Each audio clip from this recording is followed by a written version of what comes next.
आऊज़ुबिल्लाहि मिनश्शैतानिर्रजीम बिस्मिल्लाहिर्रहमानिर्रहीम। मुअज़्ज़ज़ नाज़रीन, मैं हूं नईम नवाज़ और आप देख रहे हैं NNC चैनल। हम आपको NNC चैनल पे खुशामदीद कहते हैं और आपसे गुजारिश करते हैं कि हमारे चैनल को सब्सक्राइब कीजिए और साथ में लगी बेल आइकन के ऊपर क्लिक कीजिए ताकि हमारी हर नई आने वाली वीडियो सबसे पहले आप तक पहुँच सके और हम जो चीज़ आपको बताना चाहते हैं वो भी आप तक पहुँच सके।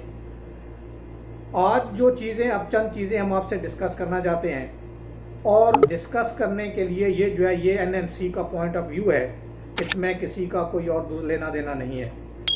ये इसलिए बताना ज़रूरी है कि बाज़ औक़ात लोग फिर उसके बहुत सारे अपोजिट कमेंट्स करते हैं, लिहाजा हम आपको बता देते हैं कि ये NNC का पॉइंट ऑफ व्यू है और हमारे अपने एनालिसिस है।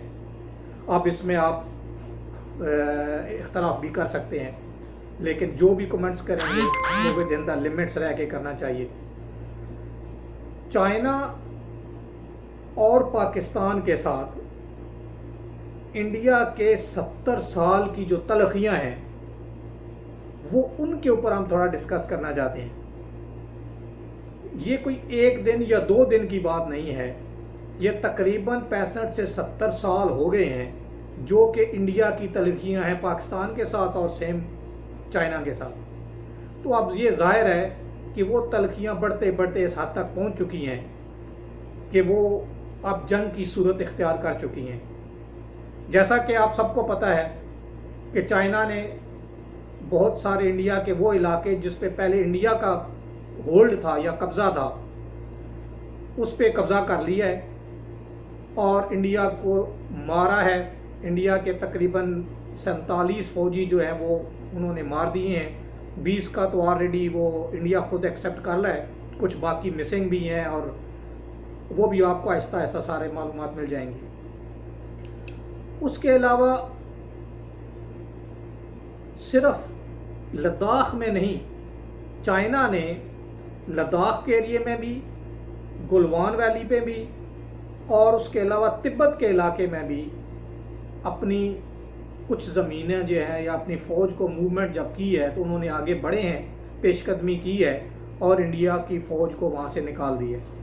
अब तो बहुत सारे इलाके ऐसे हैं जहाँ पहले इंडिया की फ़ौज बाकायदा वहाँ पे अपने उनकी बंकर्स थे और वो उनके ट्रुप्स वहाँ पे मौजूद थे, वो पेट्रोलिंग भी करते थे।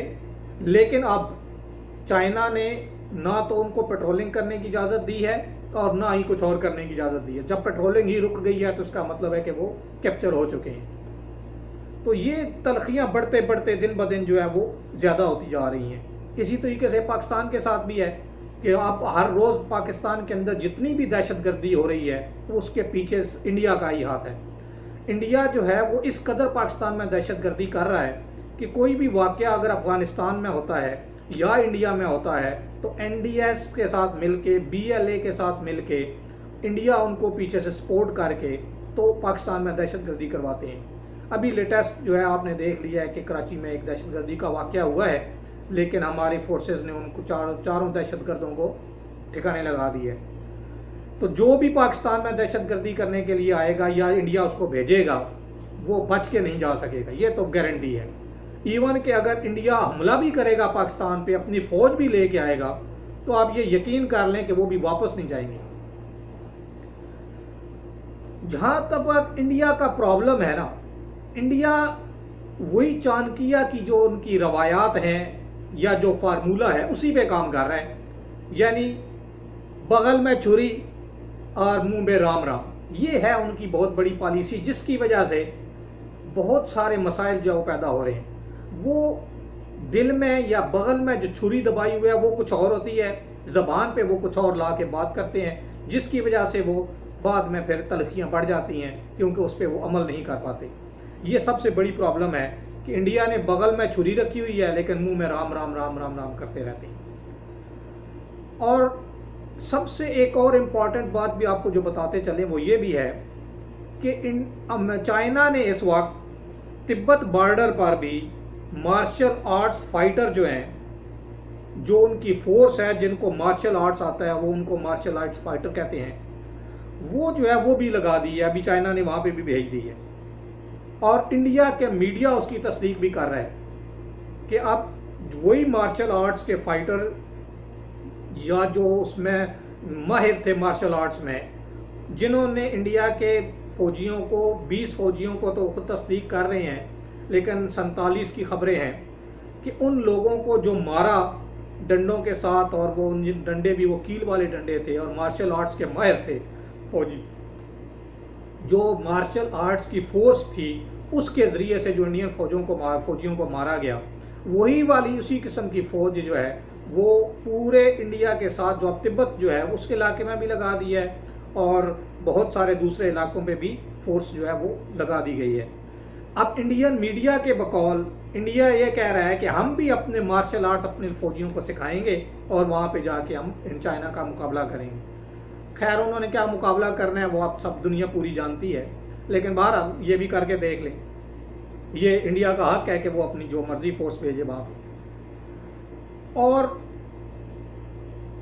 ये जो तिब्बत में अब चाइना ने फोर्स लगाई है, वो सिर्फ इस वजह से लगाई है कि चाइना और इंडिया के दरमियान एक एग्रीमेंट है कि बॉर्डर पे वो असला इस्तेमाल नहीं करेंगे, गोली नहीं चलाएंगे। तो चाइना ने बगैर कोई गोली चलाए इंडिया के 47 या 20 जो भी फिगर आप काउंट कर लें उनको मार दिया है, और बहुत सारे इलाकों पे कब्जा कर लिया है without firing a single bullet, यानी एक गोली भी चलाए बगैर। और वो गोली क्यों नहीं चलाई? क्योंकि चाइना ने कोई मुआहदा इंडिया के खिलाफ जो पहले किया वो नहीं तोड़ा, ना ही वो तोड़ना चाहते हैं। लेकिन अगर इंडिया की तरफ से कोई एक भी फायर हुआ तो फिर उनकी जो गोलियां हैं वो भी आगे से यूं ही खुल जाएंगी। उसके अलावा इंडिया ने जो आपको बताया है कि अपनी फाइटर फोर्स जो है वो अभी भेज रहे हैं, दैट्स गुड, ये तो अच्छी बात है। फिर आपको ये बताना है कि जो राजनाथ की जो इम्पोर्टेंट खबर है, जैसा कि हमने अपने थंबनेल पे भी लगाया है कि राजनाथ जो है वो उनका डिफेंस मिनिस्टर है, वो गया था रूस में रूस की मदद हासिल करने के लिए। लेकिन जो खबरें आ रही हैं कि रूस ने भी उनको ठेंगा दिखा दिया है, और रूस ने साफ साफ कहा है कि हम चाइना के खिलाफ आपकी कोई मदद नहीं कर सकते।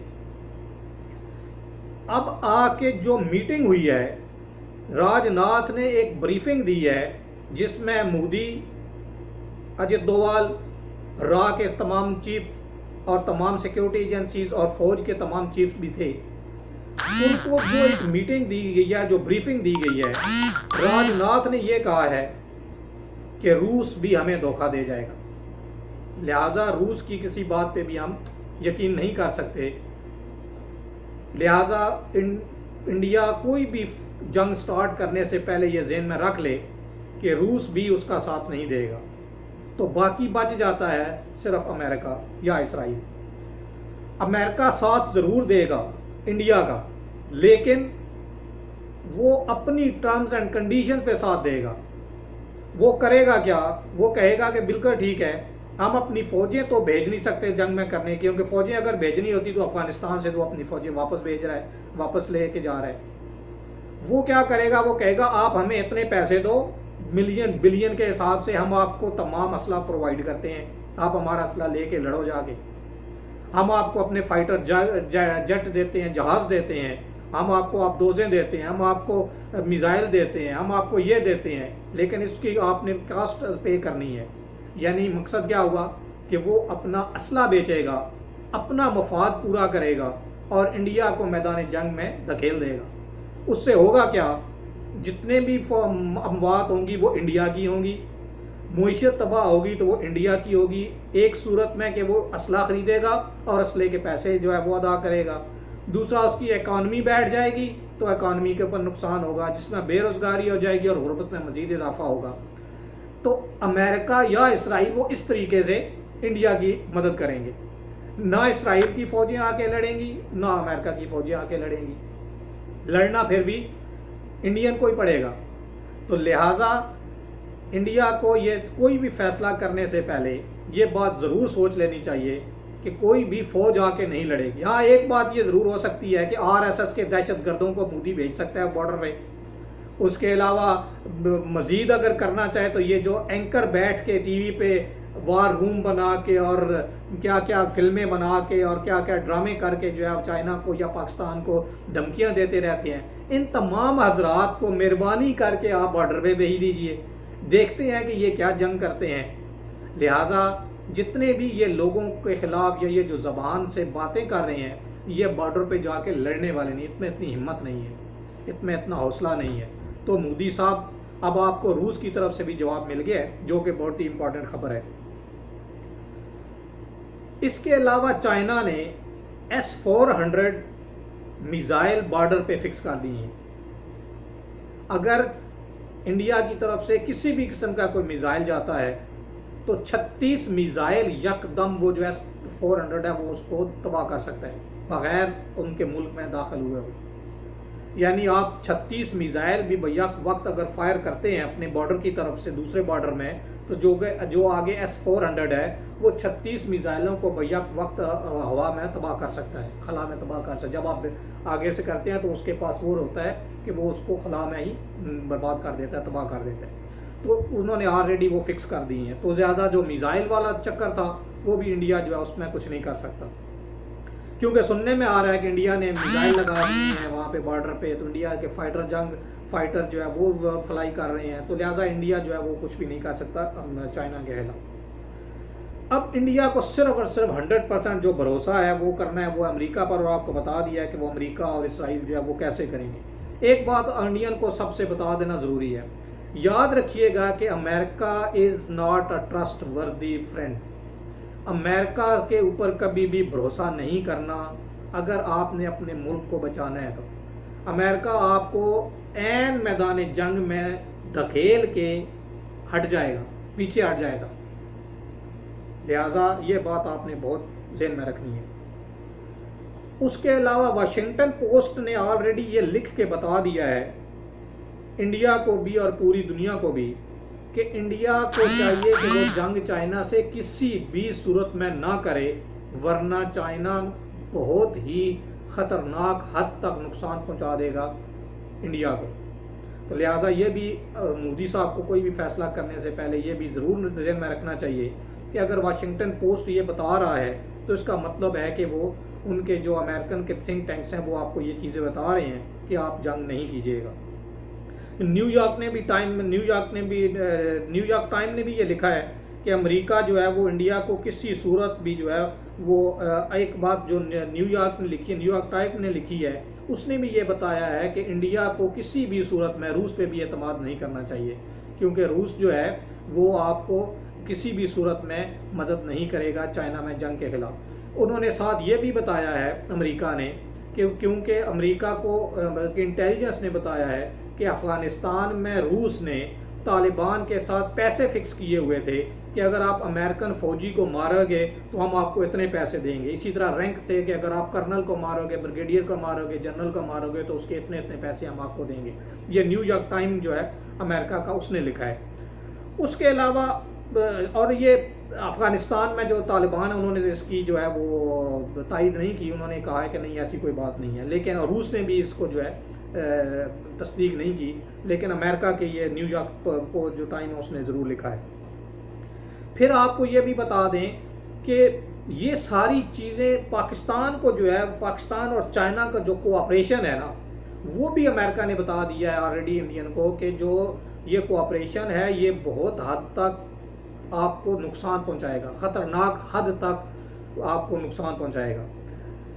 और ये सब कुछ इंडिया में क्यों हुआ, इंडिया के खिलाफ ये सब कुछ क्यों हो रहा है, यानी चाइना और पाकिस्तान क्यों इकट्ठे हो गए हैं, इसकी सबसे मेन वजह जो है वो है 370 जो कि मोदी ने कुछ अर्सा पहले कश्मीर को अपने कब्जा करने के लिए किया है। 370 को जो ख़त्म किया है उसकी वजह से चाइना और पाकिस्तान अब वो कश्मीर की पार्टी बन गए। अब कश्मीर की पार्टी को चाइना भी है, पाकिस्तान भी है और इंडिया भी है, तो 3 पार्टी हो गई। लिहाजा इंडिया को ये समझ लेना चाहिए कि जो उसने एक्शन लिया है उस पे कब्जा करने के लिए कश्मीर पे, सिर्फ और सिर्फ उसकी वजह से चाइना और पाकिस्तान आपस में बहुत ज़्यादा कोऑपरेट कर रहे हैं और वो आने वाले दिनों में मज़ीद करेंगे।